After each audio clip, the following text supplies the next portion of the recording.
Thokozani bogogo nomkhulu, umbholo feed lo umbaba eSwatini.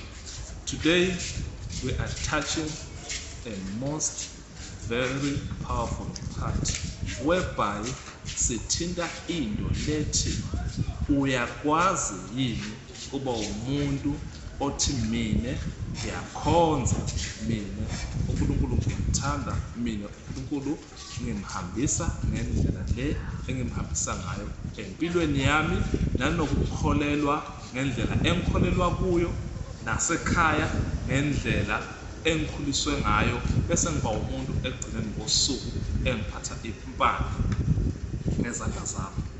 I-answer ithi yes, uyakwazi kuba umuntu ogcine sehamba sephatha into ey'pande kodwa ibe nento ey'nkolo uhambisana nayo.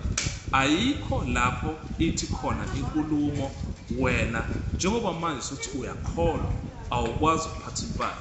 Sikhona isimo lapho uthola ukuthi njengamanje uyayizwa lento iyinyongo, ifuna lento uyiqhathe uyikhiphe lento leyo. Kudingakala indaba, sekudingakala emakhambi thize uyihlanganise lento ukuze ukwazi ukuqhatha. Uma uzoba umuntu ozothi cha, mina ngiyakholwa, mina nginje lokhu nalokhu nalokhu angikwenzi, kunezinto eziyohamba zikushaya empilweni ezogcina vele zikuholela kokuthi wena uyiphathe impande ngezandla zakho uyisebenzise. Umuthi akukho wrong usebenzisa, ushana nesimo obhekane naso ukuthi lesi simo lesi siyawudinga umuthi noma asiwudingi. Mangabe kukhona into osuke uyibona ukuthi cha, isihlulekile ngale ndlela le ebengizama ngayo, thatha impande langasekhaya lapho khona usebenzise impande lapho isimo obhekane naso uphile ekhaya.